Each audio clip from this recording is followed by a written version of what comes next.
Hello everyone. आज का हमारा चैप्टर है फिफ्थ चैप्टर पृथ्वी के प्रमुख परिमंडल। इसमें हम जानेंगे कि पृथ्वी पे कौन कौन से परिमंडल हैं, यानी कि ऐसे क्षेत्र हैं जिन पर जीवन संभव है, और ये परिमंडल होते क्या हैं और कितने होते हैं। जैसा कि हम पहले अध्याय में पढ़ चुके हैं, पृथ्वी एकमात्र ऐसा ग्रह है जहाँ जीवन है। यहाँ मानव जीवित रह सकता है क्योंकि जीवन के लिए आवश्यक तत्व भूमि, जल और हवा पृथ्वी पर मौजूद हैं। आपने हवाओं को तो महसूस किया ही होगा, चलते हुए पृथ्वी पर हवा भी है। पानी आपने देखा है, और भूमि जिस पर आप रहते हैं।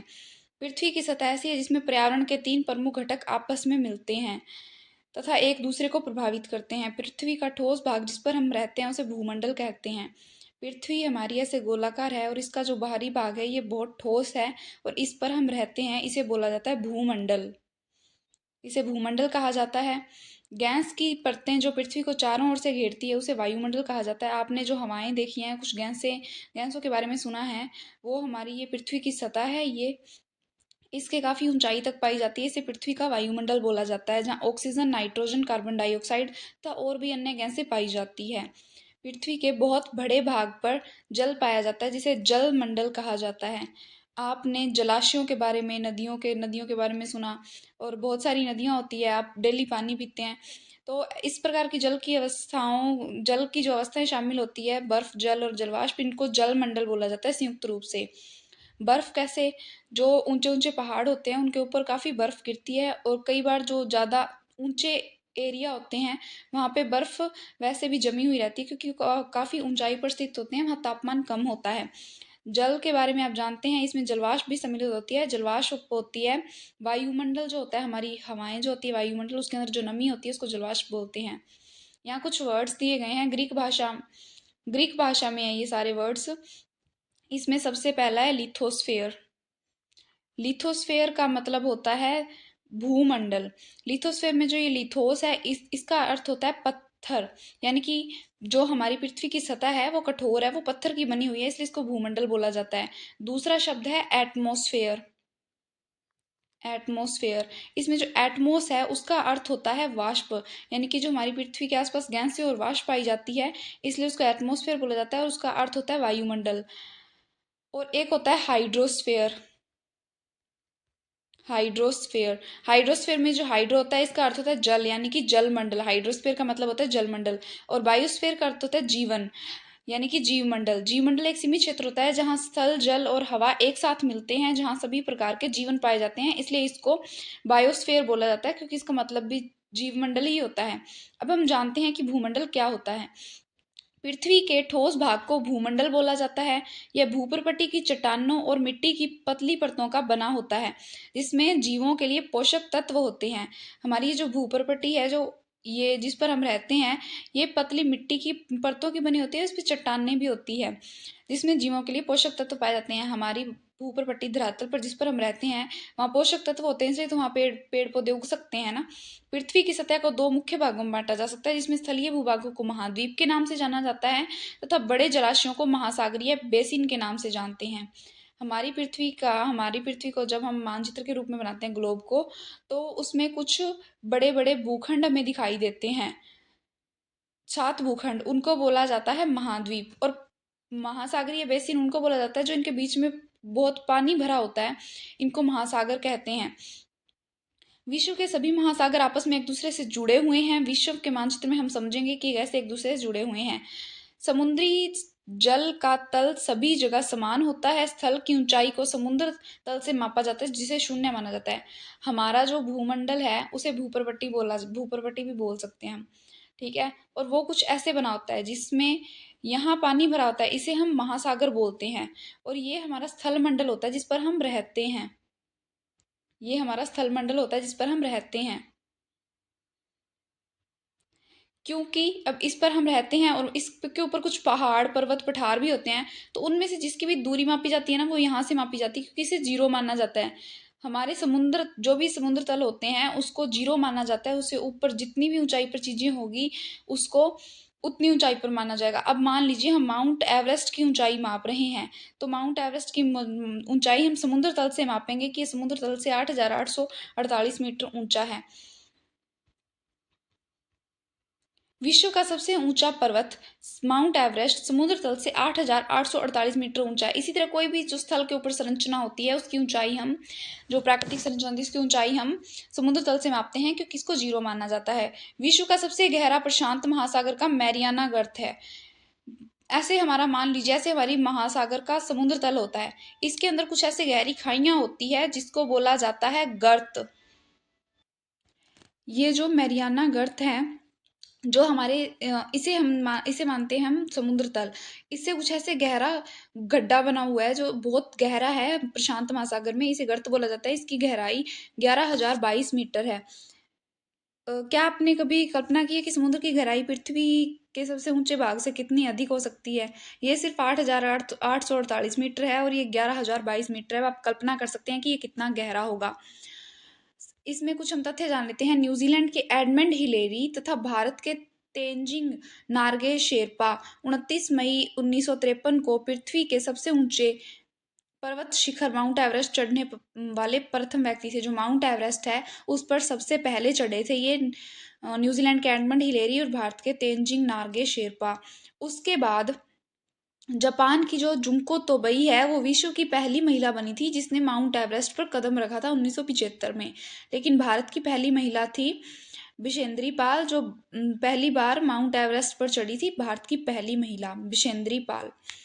अब हम थोड़ा समझ लेते हैं कि महाद्वीप क्या है। पृथ्वी की सतह पर 7 प्रमुख महाद्वीप हैं। ये विस्तृत जल राशि के द्वारा एक दूसरे से अलग होते हैं। ये महाद्वीप एशिया, यूरोप, अफ्रीका, उत्तरी अमेरिका, दक्षिणी अमेरिका, ऑस्ट्रेलिया तथा अंटार्कटिका है। ये हमारे महाद्वीप हैं, जो 7 महाद्वीप हैं। हम इनको समझेंगे कि कौन कौन से हैं और क्या क्या हैं। चलिए पहले समझ लेते हैं। स्थल का बहुत बड़ा भाग उत्तरी गोलार्ध में पाया जाता है। स्थल का बहुत बड़ा भाग उत्तरी गोलार्ध में, हमने देखा था कि हमारी पृथ्वी को 2 गोलार्धों में बांटा गया है, जिसमें भूमध्य रेखा के उत्तर में जो क्षेत्र है वो सारा उत्तरी गोलार्ध कहलाता है और जो दक्षिण में है वो सारा दक्षिणी गोलार्ध कहलाता है। चलिए अब इसे समझ लेते हैं। सबसे पहले जो ये स्थल के बड़े बड़े खंड दिए हुए हैं इनको बोला जाता है महाद्वीप। ठीक है। और ये जो है ये पानी भरा हुआ है, ये ब्लू कलर से सारा दर्शाया हुआ है, ये है महासागर। उन्होंने बताया, हम बुक में लिखा हुआ है कि इनकी कोई सीमा नहीं होती। आपको क्या इसके अंदर कोई ऐसी लाइन दिखाई दे रही है जिसमें ऐसा बोला हुआ है कि ये लाइन यहाँ है और इधर दक्षिणी महासागर होगा, इधर हिंद महासागर होगा, या फिर ये वाली लाइन यहाँ है, ये वाला दक्षिणी महासागर होगा और ये अटलांटिक महासागर होगा?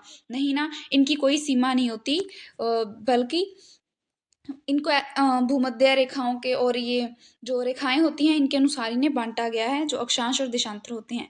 आर्कटिक महासागर जो उत्तरी ध्रुव में सबसे उत्तर में है, उत्तरी ध्रुवों के पास उत्तरी गोलार्ध में। फिर है अटलांटिक महासागर जो एस आकार की आकृति का है और अंटार्कटिका के पास है दक्षिणी महासागर। और अब भारत के पास है, ये हमारा भारत है और इसके पास जो है वो हिंद महासागर है।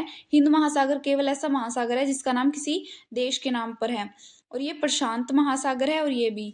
अब आप सोच रहे होंगे कि ये दो तरफ प्रशांत महासागर कैसे? जैसा कि हमने देखा था कि हमारी पृथ्वी गोलाकार है और इसको मान लीजिए कोई यहाँ पे देश है इतना बड़ा, जब हम इसको बीच से काट कर प्लेन बनाएंगे बिल्कुल ऐसा, तो उसका ये वाला हिस्सा यहाँ चला जाएगा और ये वाला हिस्सा यहाँ चला जाएगा। इसी तरह से प्रशांत महासागर भी दो तरफ आ रहा है, परंतु इतना बड़ा ये एक ही महासागर है। इस तरीके से हमारे जो 7 महाद्वीप हैं, Asia, Africa, Europe, Australia, Antarctica, दक्षिणी अमेरिका और उत्तरी अमेरिका, और जो 5 महासागर हैं, प्रशांत महासागर, अटलांटिक महासागर, हिंद महासागर, आर्कटिक महासागर और दक्षिणी महासागर। उसमें एक लाइन दी गई थी कि जो उत्तरी गोलार्ध में ज़्यादा स्थल भूभाग है, जो ज़्यादा स्थल भाग है, इसमें आप देख रहे होंगे कि 0 डिग्री है, हमारी इक्वेटर है, भूमध्य रेखा है, इसमें इतना इतना इतना और इतना ही पानी है और इतना सारा भूभाग है। जबकि दक्षिणी गोलार्ध में ज़्यादातर पानी ही पानी है। इसलिए उसमें बोला गया है कि उत्तरी गोलार्ध में ज़्यादातर स्थल भाग है और दक्षिणी गोलार्ध में ज़्यादातर भूभाग है। ठीक है। अब हम हमारे महाद्वीपों के बारे में जान लेते हैं। एशिया विश्व का सबसे बड़ा महाद्वीप है। यह पृथ्वी के कुल क्षेत्रफल का 1/3 भाग में फैला हुआ है। मतलब पृथ्वी का जो कुल क्षेत्रफल है, मान लीजिए जो स्थल भाग है वो है 100%, उसके 33% पर यह फैला हुआ है। यह महाद्वीप पूर्वी गोलार्ध में स्थित है। पूर्वी गोलार्ध में कैसे? हमने पृथ्वी को 4 भागों में बांटा था। पहले ये जो पूरा भाग था ये उत्तरी गोलार्ध था और ये दक्षिणी था, लेकिन हमने इन दोनों को, यानी कि इसको और इसको हमने पूर्वी गोलार्ध बोला था पूरे को, और इसको पश्चिमी बोला था, और ये पूर्वी गोलार्ध में है, यानी कि इस वाले हिस्से में है। कर्क रेखा इस महाद्वीप से होकर गुजरती है। भारत और भी कई जो देश हैं और कुछ द्वीप हैं उनसे कर्क रेखा होकर गुजरती है। एशिया के पश्चिम में यूराल पर्वत है और इसे यूरोप से अलग करता है। एशिया और यूरोप एक दूसरे से जुड़े हुए हैं। जो यूराल पर्वत श्रृंखला है वो एशिया को और यूरोप को अलग करती है। यूरोप व एशिया को संयुक्त भूभाग को यूरेशिया बोला जाता है। वैसे ये दोनों इतने बड़े हैं, जिसमें ये एशिया है और ये यूरोप है, इसके संयुक्त भूभाग को यूरेशिया बोला जाता है। यूरोप एशिया से बहुत छोटा है। यह महाद्वीप एशिया के पश्चिम में स्थित है, यहाँ एशिया, और इसके पश्चिम में यहाँ यूरोप स्थित है। आर्कटिक वृत्त इससे होकर गुजरता है। आर्कटिक वृत्त हमने क्या पढ़ा था कि 66.5 डिग्री की जो लाइन है वो होती है आर्कटिक वृत्त, जो कि मान लीजिए ये हमारी पृथ्वी है, ये एक भूमध्य रेखा है और यहाँ से गुजरती है। यहाँ यूरोप है और यहाँ इसके कुछ द्वीप हैं, इनसे होकर आर्कटिक वृत्त गुजरता है। ये 3 तरफ से जल से घिरा है। और विश्व के मानचित्र में हम इसकी स्थिति देखेंगे अभी। अफ्रीका एशिया के बाद विश्व का दूसरा सबसे बड़ा महाद्वीप है। पहला एशिया सबसे बड़ा महाद्वीप मान लीजिए। सबसे बड़ा कैसे? मान लीजिए इतना बड़ा एशिया महाद्वीप, उससे इतना बड़ा है अफ्रीका महाद्वीप। इस तरह से बड़ा और छोटा। विषुवत वृत्त यहाँ 0 डिग्री अक्षांश इस महाद्वीप को लगभग मध्य से होकर गुजरती है। अफ्रीका महाद्वीप मान लीजिए ऐसा है तो इसके बिल्कुल मध्य से भूमध्य रेखा गुजरती है। जो भूमध्य रेखा है वो अफ्रीका के बिल्कुल मध्य भाग से गुजरती है। अफ्रीका का बहुत बड़ा भाग उत्तरी गोलार्ध में है। अफ्रीका एक ऐसा महाद्वीप है जिससे कर्क रेखा, विषुवत रेखा और मकर रेखा तीनों गुजरती है। मतलब अफ्रीका का आकार कुछ इस तरीके से है और इसके बिल्कुल मध्य से कर्क रेखा गुजरती है। तो इसका ज्यादातर भाग तो हो गया उत्तरी गोलार्ध में, और इससे कर्क रेखा और मकर रेखा भी गुजरती है। ठीक है। सहारा का रेगिस्तान विश्व का सबसे बड़ा गर्म रेगिस्तान है जो कि अफ्रीका में स्थित है। यह महाद्वीप चारों ओर से समुद्रों और महासागरों से घिरा है। आप देखेंगे कि विश्व की सबसे लंबी नदी नील नदी अफ्रीका से होकर गुजरती है। अफ्रीका महाद्वीप में ही है वैसे नील नदी। अफ्रीका के मानचित्र में हम कर्क रेखा, मकर रेखा और विषुवत रेखा को देखेंगे कि ये किन किन भागों से गुजरती है। उत्तरी अमेरिका विश्व का तीसरा सबसे बड़ा महाद्वीप है। सबसे पहला एशिया, उससे छोटा अफ्रीका, उससे छोटा उत्तरी अमेरिका। यह दक्षिणी अमेरिका से एक संकरे स्थल से जुड़ा है जिसे पनामा स्थल संधि बोला जाता है। पनामा स्थल संधि कहा जाता है। कैसे? ये उत्तरी अमेरिका है, ये दक्षिणी अमेरिका है, और इन दोनों के बीच ये पतली सी लाइन दिख रही है। जो ऐसी भूमि जो दो बड़े बड़े क्षेत्रों को मिलाए और दो बड़े पानियों को अलग करे, यानी कि बड़े महासागरों या कोई वाटर बॉडी को अलग करे, उसे स्थल संधि बोला जाता है। स्थल संधि स्थल का एक संकरा भाग होता है जो दो बड़े स्थलीय भागों को एक दूसरे से जोड़ती है। महाद्वीप पूरी तरह से उत्तरी गोलार्ध में स्थित है। उत्तरी गोलार्ध में स्थित है। यहाँ से हमारी भूमध्य रेखा गुजरती है तो ये पूरे उत्तरी गोलार्ध में ही हो गया। यह महाद्वीप 3 महासागरों से घिरा हुआ है। हम देखेंगे कि कौन कौन से महासागर हैं। फिर है दक्षिणी अमेरिका, यानी कि ये वाला। दक्षिणी अमेरिका का अधिकांश भाग दक्षिणी गोलार्ध में स्थित है। इसके पूर्व में पश्चिम में 2 महासागर। इसके पूर्व में तो है अटलांटिक और पश्चिम में है प्रशांत महासागर। विश्व की सबसे लंबी पर्वत श्रृंखला एंडीज इसके उत्तर से दक्षिण की ओर फैली हुई है। जो एंडीज पर्वत श्रृंखला है वो यहाँ से कुछ ऐसे इसके बिल्कुल किनारे किनारे पर ऐसे फैली हुई है। दक्षिणी अमेरिका में विश्व की सबसे लंबी नदी अमेजन बहती है। अमेजन नदी ना जो यहाँ से ऐसे बहती है दक्षिणी अमेरिका में। अमेजन नदी यहाँ से बहती है। फिर है ऑस्ट्रेलिया। ऑस्ट्रेलिया विश्व का सबसे छोटा महाद्वीप है जो पूरी तरह से दक्षिणी गोलार्ध में। दक्षिणी गोलार्ध में कैसे? ये हमारी भूमध्य रेखा है और यहाँ पे है ऑस्ट्रेलिया, इस पूर्व में जो पूर्वी गोलार्ध में छोटा महाद्वीप है जो कि पूरी तरह से दक्षिणी गोलार्ध में है। यह चारों तरफ से महासागरों समुद्र से घिरा हुआ है, इसलिए इसे द्वीपीय महाद्वीप भी बोलते हैं।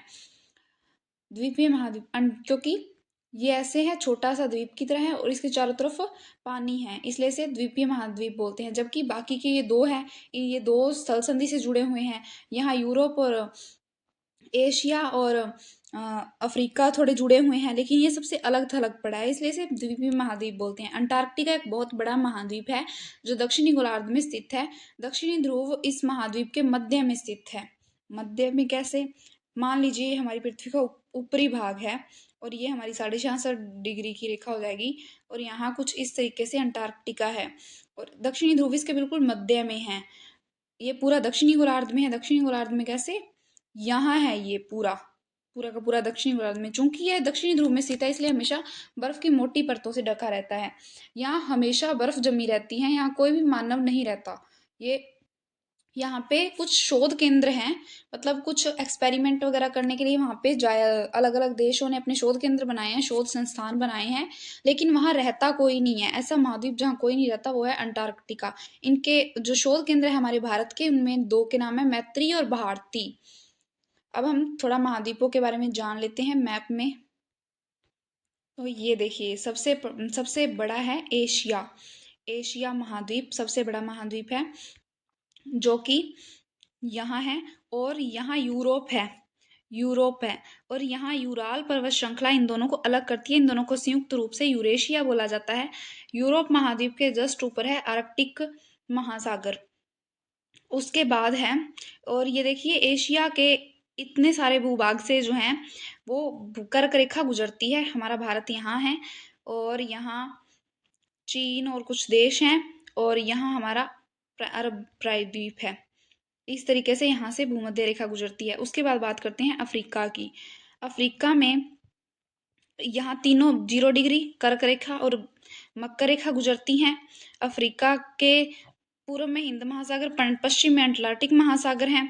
भूमध्य रेखा इसके बिल्कुल मध्य से गुजरती है, लेकिन इसका अधिकतर भाग उत्तरी गोलार्ध में है। यहाँ सहारा का मरुस्थल है, लेकिन यहाँ नील नदी विश्व की जो सबसे लंबी नदी मानी जाती है। उसके बाद हम बात करते हैं उत्तर अमेरिका की। उत्तर अमेरिका जो है वो, इसके इधर तो है अटलांटिक महासागर, इधर है प्रशांत महासागर, और ऊपर है आर्कटिक महासागर, यानी कि यहाँ है आर्कटिक महासागर।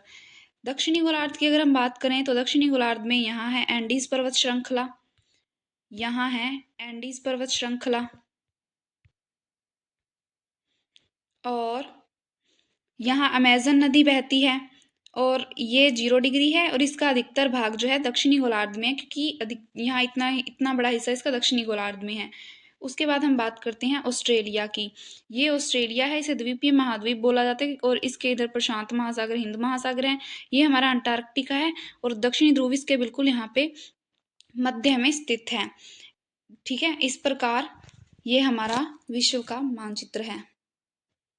अभी हम देखते हैं कि स्थल संधि क्या होती है, जो बड़े भूमियों को मिलाती है, और जो भूमि का एक ऐसा भाग होता है जो दो बड़ी भूमियों को तो मिलाता है, लेकिन पानी वाले स्थलों को अलग करता है। तो चलिए एक बार स्थल संधि की एक फोटो भी देख लेते हैं।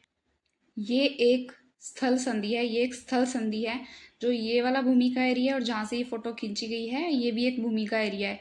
इन दोनों को जोड़ रही है, और ये दो वाटर बॉडीज को, ये दो पानियों को अलग कर रही है, इसलिए इसे स्थल संधि बोला जाता है। इसी तरीके से ये भी एक स्थल संधि है। देखिए, ये भूमि का पतला सा भाग है, और ये इतना बड़ा पानी, और यहाँ दूर तक समुद्र है, और इसलिए ये स्थल संधि है। अब हम बात करते हैं पनामा स्थल संधि की। जो ये हमारा दक्षिणी अमेरिका महाद्वीप है, ये उत्तरी अमेरिका महाद्वीप है।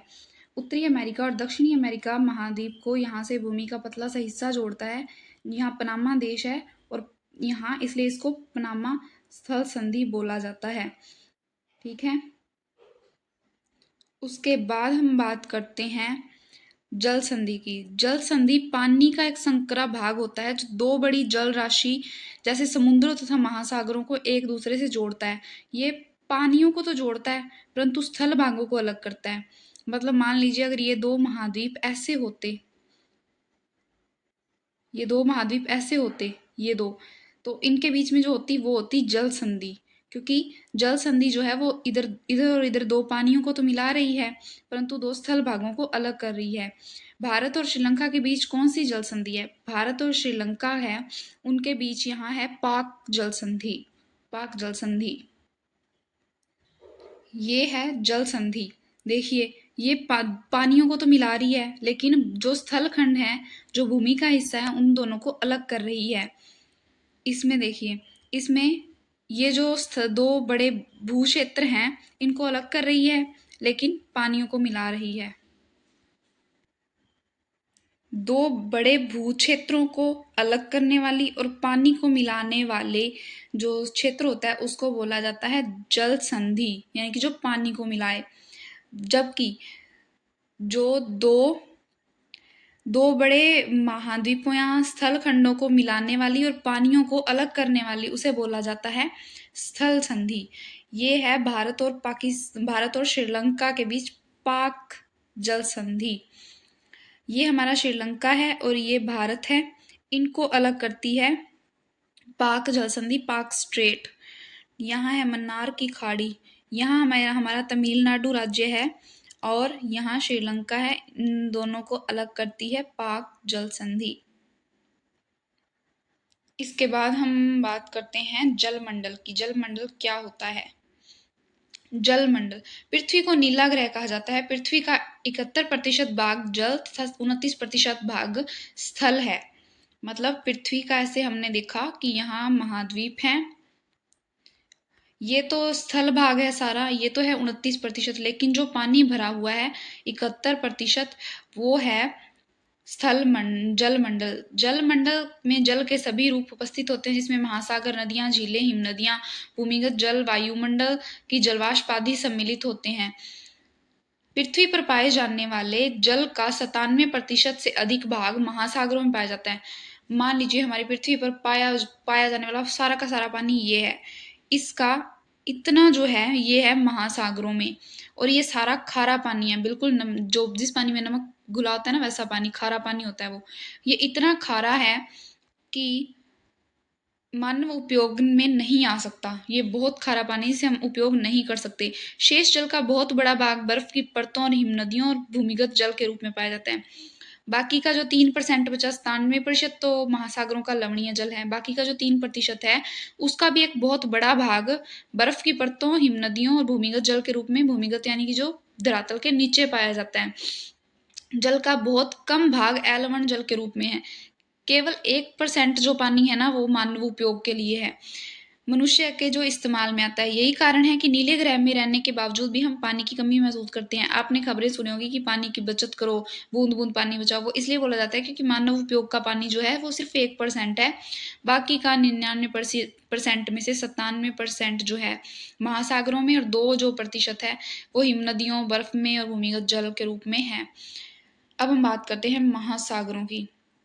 हमने देखा कि जो बड़े बड़े जो जल खंड थे, जो स्थल के बीच बीच में पानी भरा हुआ था, उसे हमने बोला था महासागर। महासागर जलमंडल का मुख्य भाग है, ये आपस में एक दूसरे से जुड़े हुए हैं, इनकी कोई सीमा नहीं होती।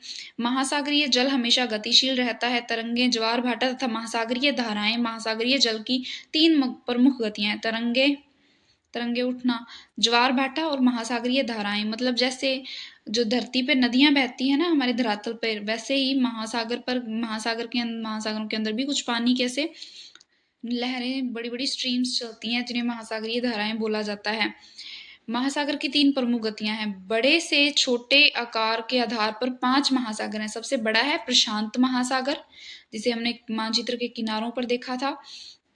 अटलांटिक महासागर, एस शेप वाला महासागर।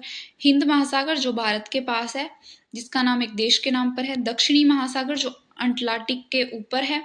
आर्कटिक महासागर जो यूरोप और उत्तरी अमेरिका के ऊपर है, उत्तरी ध्रुव में है आर्कटिक महासागर। प्रशांत महासागर सबसे बड़ा महासागर है। यह पृथ्वी के 1/3 भाग पर फैला हुआ है। पृथ्वी का सबसे गहरा भाग मैरियाना गर्त, जो हमने देखा था कि ये जो हमारा महासागर का तल होता है, यहाँ से कुछ ऐसा बड़ा सा गहरा सा गड्ढा है, इसको गर्त बोला जाता है। मैरियाना गर्त प्रशांत महासागर में है। प्रशांत महासागर लगभग वृत्ताकार, ऐसे गोलाकार का कैसे, यहाँ हमारा एशिया हो जाता है, यहाँ अमेरिका हो जाता है, यहाँ उत्तरी अमेरिका और यहाँ दक्षिणी अमेरिका। तो ये गोल आकार का प्रशांत महासागर है, वृत्ताकार है। एशिया, ऑस्ट्रेलिया, उत्तरी अमेरिका, दक्षिणी अमेरिका इसके चारों ओर स्थित है। इसको मानचित्र में समझेंगे। अटलांटिक महासागर विश्व का दूसरा सबसे बड़ा महासागर है। यह अंग्रेजी भाषा के एस अक्षर के समान है। इसके पश्चिमी किनारे पर उत्तर एवं दक्षिणी, इधर उत्तर अमेरिका, इधर दक्षिणी अमेरिका तथा पूर्वी किनारे पर यहाँ यूरोप और यहाँ अफ्रीका है। अटलांटिक महासागर की तटरेखा बहुत ही दंतुरित है। दंतुरित मतलब ऐसी तटरेखा जो हमने देखा कि हम ऐसी तटरेखा बनाते हैं वो तो थी सीधी, लेकिन जो कुछ ऐसे ऐसे ऐसे ऐसे उल्टी सीधी टेढ़ी होती है ना, ये वाली जैसे, इसे बोला जाता है दंतुरित तटरेखा। इसका इस्तेमाल वो जो पत्तन वगैरह बनाए जाते हैं उनके लिए किया जाता है, जो जहाज रोकने के बहुत काम आते हैं। अटलांटिक महासागर तट की रेखा बहुत दंतुरित है। यह अनियमित एवं दंतुरित रेखा पोताशियों और पोताग्रहों और पोताशियों और पत्तनों के लिए आदर्श स्थिति है। व्यापार की दृष्टि से सबसे व्यस्त महासागर है। ज्यादातर व्यापार इसी महासागर में से होता है। हिंद महासागर एक ऐसा महासागर है जिसका नाम किसी देश के नाम पर रखा गया है, यानी भारत के नाम पर रखा गया है, क्योंकि भारत को हम हिंदुस्तान भी बोलते हैं ना। यह महासागर लगभग त्रिभुजाकार है। इसके उत्तर में एशिया, पश्चिम में अफ्रीका और पूर्व में ऑस्ट्रेलिया स्थित है। और यहाँ पे ये ऐसे महासागर हैं। दक्षिणी महासागर अटलांटिक महासागर महाद्वीप को चारों ओर से घेरता है। यह अंटार्कटिका दक्षिणी महासागर अंटार्कटिका महाद्वीप है, जो हमने मानचित्र देखा उसमें यहाँ जो महाद्वीप है उसको चारों ओर से घेरता है। यह अंटार्कटिका महाद्वीप की से उत्तर की ओर 60 डिग्री अक्षांश तक फैला हुआ है। आर्कटिक महासागर उत्तर ध्रुव व्रत में स्थित है। यह उत्तर ध्रुव के चारों ओर फैला हुआ है। यह प्रशांत महासागर के छिछले जल वाले एक संकरे भाग से जुड़ा हुआ है, जिसे बेरिंग जल संधि के नाम से जाना जाता है। बेरिंग जल संधि जो है, जल संधि यानी कि जो दो पानियों को मिलाती हो और जो दो स्थल भागों को अलग करती हो। उत्तरी अमेरिका के उत्तरी तटों तथा यूरेशिया से घिरा हुआ है। यहाँ उत्तर अमेरिका है और यहाँ यूरोप और एशिया है। यहाँ पे है आर्कटिक महासागर। एक बार महासागर को मैप में देख लेते हैं। ये हमारा विश्व का नक्शा। इसमें हिंद महासागर जो है वो त्रिभुजाकार है और ये प्रशांत महासागर है, ये आधा गोला इधर और आधा गोला इधर, इस तरह से ये वृत्ताकार है। दक्षिणी महासागर अंटार्कटिका को महाद्वीप को चारों ओर से घेरता है। अटलांटिक महासागर एस आकार का महासागर है और आर्कटिक महासागर यहाँ है। आर्कटिक महासागर उत्तर अमेरिका, ये जो ऊपर वाला सारा हिस्सा दिख रहा है ना, ये सारा आर्कटिक महासागर है। लेकिन जो बेरिंग जल संधि है वो उत्तरी अमेरिका और एशिया, ये येलो वाला भाग एशिया का है और इसका कुछ भाग यहाँ है। ये रहा एशिया का कुछ भाग,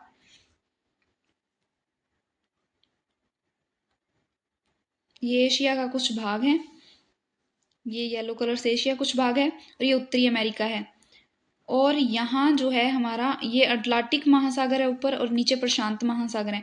इन दोनों के बीच जो जल संधि है, यानी कि दो जो स्थल भागों को अलग कर रही है और पानियों को जोड़ रही है, वो है स्थल संधि। इसे बेरिंग जल संधि जो है वो प्रशांत महासागर से जोड़ती है। और जो 60 डिग्री की रेखा है यहाँ, ये दक्षिणी महासागर की रेखा बनाती है, दक्षिणी महासागर की रेखा बनाती है। और प्रशांत महासागर और जो अटलांटिक महासागर है, इससे जो तीनों लाइंस गुजर रही हैं। और यहाँ हमारा 66.5 डिग्री पे उत्तरी ध्रुव वृत्त हो जाता है, जिसके अंदर से यूरोप का कुछ भाग गुजरता है, जो यूरोप के कुछ भाग से गुजरता है। अब हम बात करते हैं हमारे वायुमंडल की। हमारी पृथ्वी चारों ओर से गैस की एक परत से घिरी हुई है, जिसे वायुमंडल कहा जाता है। वायु की यह परत किसी ग्रह का महत्वपूर्ण एवं अटूट भाग है। यह हमें ऐसी वायु प्रदान करती है जिससे हम लोग सांस लेते हैं। यह वायुमंडल हम लोगों को सूर्य की कुछ हानिकारक किरणों से भी बचाती है। सूर्य से कुछ ऐसी खतरनाक किरणें आती हैं जिनसे हमारी स्किन खराब हो सकती है और हमारे लिए खतरनाक है, उनसे हमें बचाती है। वायुमंडल 1600 किलोमीटर की ऊंचाई तक फैला हुआ है। वायुमंडल को उसके घटकों, तापमान और अन्य आधार पर 5 परतों में बांटा जाता है। इन परतों को पृथ्वी की सतह से शुरू करते हुए, यानी कि ये धरातल है हमारी, और यहाँ से शुरू करते हुए ऊपर ऐसे हमने इसको गिनना है। शोभमंडल, समताप मंडल, मध्य मंडल, आयन मंडल और बहिर्मंडल कहा जाता है। ये पृथ्वी की परतें हैं। इसमें ये हमारी धरातल है। यहाँ सबसे पहले है शोभमंडल, फिर है समताप मंडल, मध्य मंडल, आयन मंडल और बहिर्मंडल। वायुमंडल मुख्यतः ऑक्सीजन एवं नाइट्रोजन का बना है। इसमें ऑक्सीजन है और नाइट्रोजन गैस है। नाइट्रोजन गैस 78% है, जो कि साफ और शुष्क हवा का 99% भाग है। आयतन के अनुसार नाइट्रोजन 78%, ऑक्सीजन 21%, ऑक्सीजन 21%। दूसरी गैस से जैसे कार्बन डाइऑक्साइड, आर्गन इत्यादि की मात्रा केवल 1% है। केवल 1% है। ऑक्सीजन सांस लेने के लिए आवश्यक है, जबकि नाइट्रोजन प्राणियों में वृद्धि के लिए आवश्यक है, क्योंकि इससे जो है कुछ नाइट्रोजन स्थिरीकरण वाले बैक्टीरिया मिलकर भोजन बनाते हैं, इसलिए प्राणियों की वृद्धि के लिए आवश्यक है। कार्बन डाइऑक्साइड यद्यपि बहुत कम मात्रा में है, लेकिन ये पृथ्वी के द्वारा छोड़ी गई ऊष्मा को अवशोषित करती है, जिससे पृथ्वी गर्म रहती है। हमारी पृथ्वी से जो ऊष्मा निकलती है, कैसे निकलती है? ये हमारी पृथ्वी का धरातल है और ये हमारा सूर्य है। यहाँ से कुछ किरणें आती है, वो हमारी जो धरातल है उसको गर्म करती है। बाद में रात हो जाती है और रात होने पर जो ये गर्म धरातल है, यहाँ से कुछ ऊष्मा निकलती है बाहर, तो उसको ये अवशोषित करती है और वायुमंडल को गर्म रखती है। यह पौधों की वृद्धि के लिए भी आवश्यक है। पौधे कार्बन डाइऑक्साइड के साथ अपना भोजन बनाते हैं। ऊंचाई के साथ साथ वायुमंडल के घनत्व में भिन्नता आती है। मतलब जो ये हमारा धरातल है, यहाँ पर लगभग गैसें यहाँ ऊपर ऊपर ही पाई जाती है, उसके बाद वायु बहुत कम पाई जाती है, वायु की सघनता में कमी आती है। यह घनत्व समुद्री तल के ऊपर अधिक होता है। जैसे जैसे हम ऊपर की ओर जाते हैं, तेजी से घटता जाता है। ऊपर जाने पर वायु कम होती जाती है। आप जानते हैं कि पहाड़ों पर पर्वतारोहियों को हवा के घनत्व में कमी होने के कारण सांस लेने में कठिनाई होती है। जब हम पहाड़ों पर चढ़ते हैं लोग, तब उनको ऊपर जाते जाते सांस लेने में कठिनाई होती है, क्योंकि वहां वायु नहीं होती। ऊंचाई पर सांस लेने के लिए उन्हें अपने साथ ऑक्सीजन सिलेंडर लेकर जाना पड़ता है। जैसे जैसे हम ऊपरी ओर जाते हैं, तापमान भी घटता जाता है। धरातल से ऊपर जाने पर तापमान भी घटेगा, वायु की सघनता में भी कमी आएगी। वायुमंडल पृथ्वी पर दबाव डालता है, यह एक स्थान से दूसरे स्थान पर अलग अलग होता है। जो वायुमंडल है पृथ्वी पर एक दबाव डालता है, जो गैसें हैं वो ऐसे दबाव डालती है, उसे वायु दाब बोला जाता है। कुछ क्षेत्रों में हमें अधिक दाब महसूस होता है, जबकि कुछ क्षेत्रों में कम। उच्च दाब वायु उच्च दाब से निम्न दाब की ओर चलती है। हमें कुछ जगह पर ज्यादा वायु दाब महसूस होता है, कुछ जगह पर कम। और वायु जो है उच्च दाब से निम्न दाब की ओर चलती है। गतिशील वायु को पवन कहा जाता है। जो हवा चल रही होती है उसको पवन बोला जाता है। उसके बाद है जीव मंडल। जीव मंडल स्थल, जल तथा हवा के बीच एक सीमित भाग है। एक जगह की कल्पना कीजिए जहां ये पानी भरा हुआ है और ये धरातल है, तो ये जमीन के बिल्कुल पास है, तो यहाँ गैसें तो होगी, यहाँ गैसें हैं और यहाँ आप लोग खड़े हुए हो। ऐसा क्षेत्र जहां स्थल, जल और भूभाग मिलते हैं उसे बोला जाता है जीव मंडल। यहाँ जीवों की बहुत सी प्रजातियां हैं। यह वह भाग होता है जहाँ जीवन मौजूद है, जहाँ जीवों की बहुत सारी प्रजातियां होती है, जो कि सूक्ष्म जीवों और बैक्टीरिया से लेकर बड़े स्तनधारियों के आकार में पाई जाती है। मनुष्य सहित सभी प्राणी जीवों के लिए एक दूसरे के लिए जीव मंडल से जुड़े हुए हैं। जो सभी प्राणी हैं वो जीव मंडल के द्वारा एक दूसरे से जुड़े हुए हैं। जीव मंडल के प्राणियों को मुख्यतः दो भागों, जंतु जगत एवं पादप जगत में विभक्त किया जाता है। एक तो जंतु जगत यानी कि जो प्राणी है, और दूसरे पेड़ पौधे यानी कि पादप जगत। इनको दो भागों में विभाजित किया जाता है। पृथ्वी के ये तीनों परिमंडल आपस में परस्पर क्रिया करते हैं। स्थल भाग, जल भाग और वायुमंडल आपस में क्रिया करते हैं तथा एक दूसरे से किसी न किसी रूप में प्रभावित होते हैं। एक दूसरे से कैसे प्रभावित होंगे? यहाँ जल मंडल है और यहाँ वायुमंडल है। यहाँ कुछ पौधे उगे हुए हैं, वो यहाँ से उनकी जड़ों को जल मिलेगा, नमी मिलेगी, और यहाँ से कार्बन डाइऑक्साइड गैस लेके उन पौधों की वृद्धि होगी। इस तरीके से उदाहरण के लिए लकड़ी तथा खेती के लिए वनों को काटा जाए तो इससे ढलुआ भाग की मिट्टी का कटाव तेजी से होने लगता है। कैसे? चलिए इसे समझते हैं। मान लीजिए कि किसी ढलान पर पेड़ लगे हुए हैं और उन पेड़ों की जड़ों ने मिट्टी को रोक के रखा है। अगर इन पेड़ों को काट दिया जाए तो यहाँ से बारिश आने पर मिट्टी जल्दी से खिसकेगी, तेजी से होने लगता है। इस प्रकार यहाँ से मिट्टी खिसकेगी तो बड़े, यहाँ कोई मान लीजिए सड़क बनी हुई है तो बड़े बड़े पत्थर के टुकड़े नीचे सड़क पर गिरेंगे, उससे मानव जीवन पर प्रभाव पड़ेगा। ढलुआ भाग मिट्टी का कटाव तेजी से होने लगता है। इस प्रकार प्राकृतिक आपदाएं जैसे भूकंप से पृथ्वी की सतह में परिवर्तन हो जाता है। हाल ही में सुनामी के कारण अंडमान निकोबार द्वीप समूह का कुछ भाग पानी में डूब गया। जब सुनामी आई तो जैसे ये कुछ आइलैंड्स थे, हमारे द्वीप थे, सुनामी आई तो इसका भाग पानी में डूब गया। झीलों तथा नदियों में दूषित पदार्थों के प्रवाहित होने से उनका मानव द्वारा इस्तेमाल के लायक नहीं रह जाता। जब पानी प्रदूषित हो जाता है तो उसका हम इस्तेमाल नहीं कर सकते। यह जल एक दूसरे जीवों को भी नुकसान पहुंचाता है। मान लीजिए किसी नदी में गंदा पानी बह रहा है, कुछ लोगों ने पानी पिया तो उनको बहुत सारी बीमारियां होगी। पौधे हैं जो उनकी जड़ें गंदा पानी सोखेंगी तो उनको भी वो भी सूख जाएंगे जल्दी। और अगर कोई जीव है उसने अगर यहाँ से पानी पी लिया तो उसकी भी डेथ हो जाएगी। इसी तरह से ये हमें प्रभावित करता है। उद्योगों, तापीय विद्युत संयंत्रों तथा गाड़ियों का उत्सर्जी पदार्थ वायु को दूषित करता है। बहुत सारे उद्योग जो लगे होते हैं उनसे बहुत सारा धुआं निकलता है। और जो तापीय विद्युत संयंत्र है और जो गाड़ियों जो धुआं निकलता है वो हमारे वायुमंडल को प्रदूषित करता है। कार्बन डाइऑक्साइड वायु का एक महत्वपूर्ण घटक है, लेकिन कार्बन डाइऑक्साइड की मात्रा में वृद्धि के कारण पृथ्वी के तापमान में वृद्धि हो रही है। कार्बन डाइऑक्साइड हमने देखा कि वो जो ऊष्मा होती है उसको अवशोषित करती है। इसी तरह से अगर ज़्यादा ऊष्मा वो अवशोषित कर लेगी तो पृथ्वी का वायुमंडल ज़्यादा ही गर्म हो जाएगा, हमारी पृथ्वी ज़्यादा गर्म हो जाएगी, जिससे पृथ्वी के तापमान में वृद्धि हो जाएगी। इसे भूमंडलीय तापन कहा जाता है, ग्लोबल वार्मिंग कहा जाता है। इसलिए भूमंडल, वायुमंडल, जलमंडल के बीच एक प्राकृतिक संतुलन को बनाए रखने के लिए पृथ्वी के संसाधनों के सीमित उपयोग किया जा सकता है। इसलिए हमें जो पृथ्वी के संसाधन है उनका सीमित उपयोग करना चाहिए। इतना गलत तरीके से उसका इस्तेमाल नहीं करना चाहिए कि वो खराब हो जाए। अभी हमारे हैं क्वेश्चन आंसर। पृथ्वी के 4 प्रमुख परिमंडल हैं: भूमंडल, जलमंडल, वायुमंडल तथा जीवमंडल।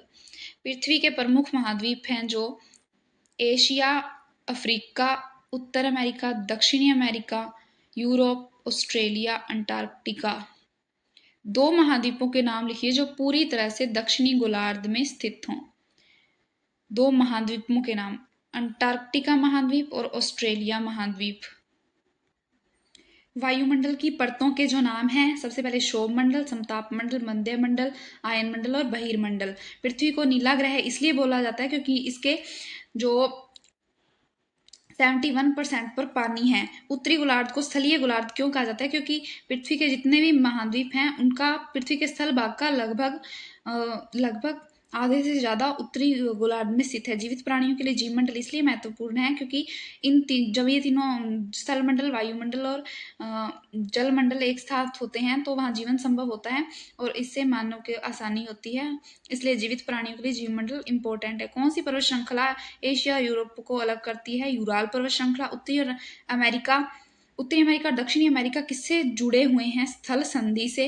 वायुमंडल में किस गैस का प्रतिशत सर्वाधिक है? नाइट्रोजन का। पृथ्वी का कौन सा भाग ठोस चट्टानों का बना है? थलमंडल। सबसे बड़ा महाद्वीप कौन सा है? एशिया। पृथ्वी का सबसे गहरा भाग मैरियाना गर्त महासागर का एक नाम, हिंद महासागर का एक नाम देश के नाम पर रखा गया है। स्थल, जल तथा हवा का सीमित भाग है जीवमंडल। यूरोप और एशिया महाद्वीप को एक साथ यूरेशिया कहा जाता है। पृथ्वी का सबसे ऊंचा पर्वत शिखर माउंट एवरेस्ट है। इस तरह हमारा ये चैप्टर कंप्लीट होता है। Thank you so much.